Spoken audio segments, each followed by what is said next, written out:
সবাই বাঁশি বাজানো শিখতে চায়, কিন্তু বাঁশি বাজানো শিখতে পারে না। কেন? অনেক দিন ধরে বাঁশি বাজাচ্ছে, কিন্তু বাঁশির সুর হচ্ছে না, বাঁশির বাজনা সুন্দর হচ্ছে না। কেন? এর জন্য এক নম্বর দোষ আপনার নিজেরই, আপনার প্র্যাকটিসের অভাব। আপনি সঠিকভাবে প্র্যাকটিস করেননি, আপনার কাছে ভালো ওস্তাদ নেই। তারপরে বড় সমস্যা হলো আপনার নিজের ভালো করে শেখার মন মানসিকতা নাই। এটা হলো এক নম্বর সমস্যা। বাঁশি বাজানো শেখার জন্য কোন বাঁশি লাগে? বাঁশি বাজানো শেখার জন্য লাগে হলো জি বেস 12 স্কেল, এরপর লেগে জি শার্পের বেস 12.5 স্কেল। যেমন এটা হলো 12 স্কেলের বাঁশি। এরপরে লাগে এ বেস 6 স্কেল, এরপরে লাগে এ শার্প বেস, এটা হলো 4.5 স্কেল, বি ফ্ল্যাট বাঁশি বলে অনেকে।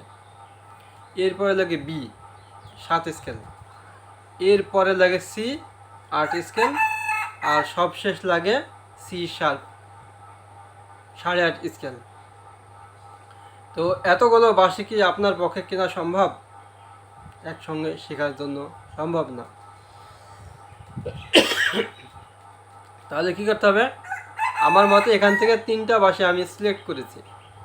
একটা জি শার্পের বেস, একটা এ শার্পের বেস, একটা সি শার্প। এই 3টা বাঁশি যদি আপনি একসঙ্গে নেন, নিজে প্র্যাকটিস শুরু করেন, তাহলে আপনার মিনিমাম 6 মাস 1 বছরের মধ্যে আর কোনো বাঁশি লাগবে না। কারণ 1 বছর সময় লেগে যাবে এগুলো শিখতে। সেই হিসেবে আন্দাজে বাঁশি কিনে কোনো কাজ নেই, আন্দাজে বাঁশি বাজানো শিখেও কোনো কাজ নেই।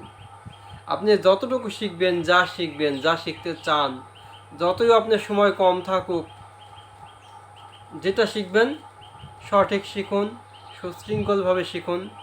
দেখবেন আপনি নিজের ভিতরে অনেক পরিবর্তন আপনি বুঝতে পারবেন।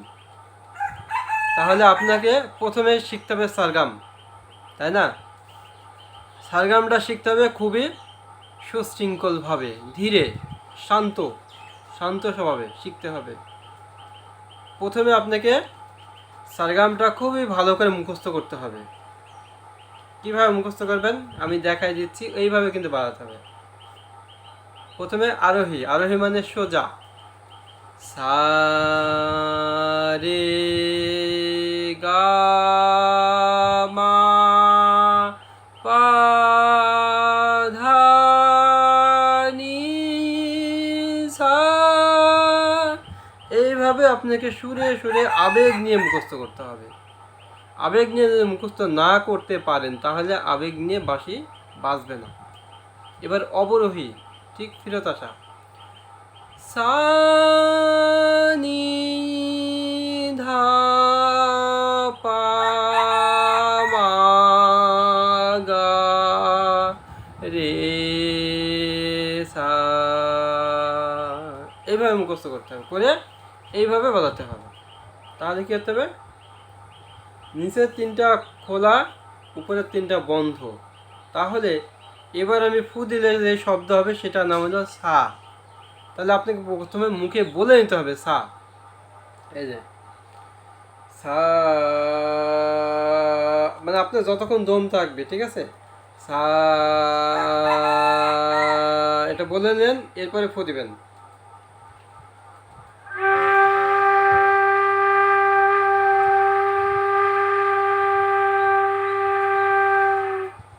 আচ্ছা, তারপরে এই আঙ্গুলটা উঠাবেন, উঠিয়ে বলবেন রে,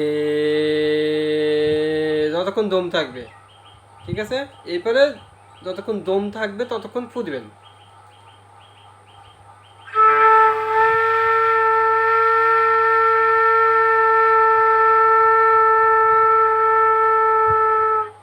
এরপরে গা, এই আঙ্গুলটা উঠানোর পরে বলবেন গা গা, এবারে ফু দিবেন।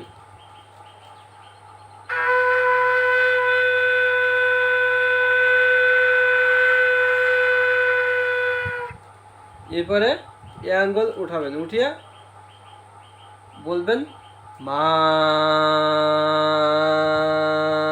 তারপরে ফু দিবেন।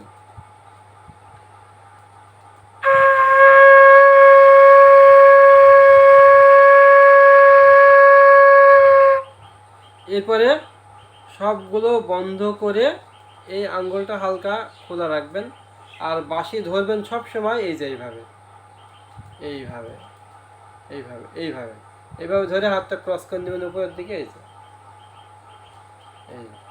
এইভাবে যখন আপনি ধরবেন ক্রস করে নিয়ে, তখন আঙ্গুল আপনার অটোমেটিক বসে যাবে এবং সুশৃঙ্খল হবে, আপনার শেখা হবে। এর চাইতে বড় বড় বাঁশিগুলো আছে অনায়াসে ধরতে পারবেন, আর ছোটো বাঁশিগুলো অনায়াসে বাজাতে পারবেন। সবাই বড় বাঁশি দেখে ভয় করে, কিন্তু এটা হলো ভুল ধারণা।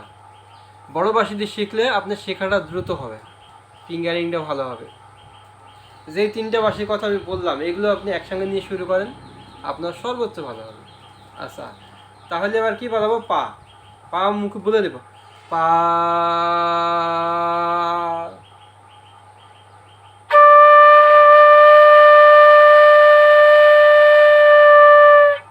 আচ্ছা, তাহলে সা রে গা মা, এটা কিন্তু স্বাভাবিকভাবে আমি বলছি, স্বাভাবিক সুর আসছে। এরপরে যখন পা বলবেন, পা বাজাবেন, তখন তখন একটু চাপ আসছে। বাজানোর ক্ষেত্রে কিন্তু ফু দেওয়ার ক্ষেত্রে একটু চাপ দেবেন, পা, তারপরে বাজাবেন, ফু দেবেন।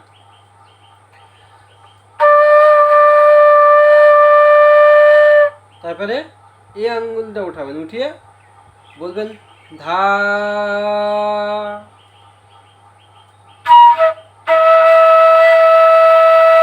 তারপরে এই আঙ্গুল উঠাবেন, উঠে বলবেন না নি।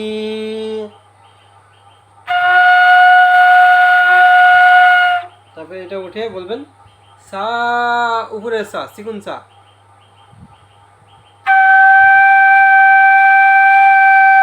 মানে ফু দেওয়ার চাপটা একটু বেশি হবে, ঠিক আছে? এটা গেল কি আরোহী।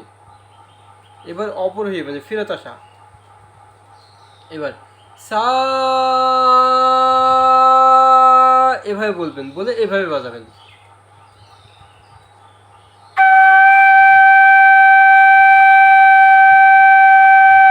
এবার নি নি,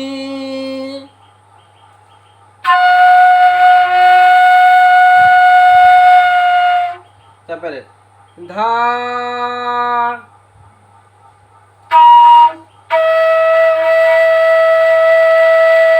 তারপরে এটা বন্ধ করে, এটা বন্ধ করবেন আর এটা খোলা রাখবেন। এটা বন্ধ করে এভাবে করলে হবে পা, আর এভাবে করলে হবে ধা। পা ধা, পা ধা, পা ধা, তাহলে পা, পা।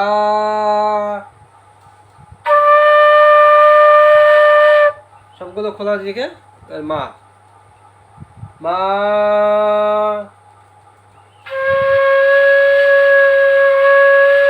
তারপরে এটা বন্ধ করে গা,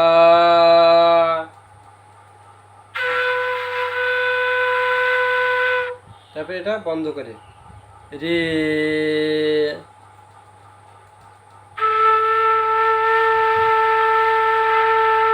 সব শেষ, বন্ধ করে এটা আবার সেই সা, সা।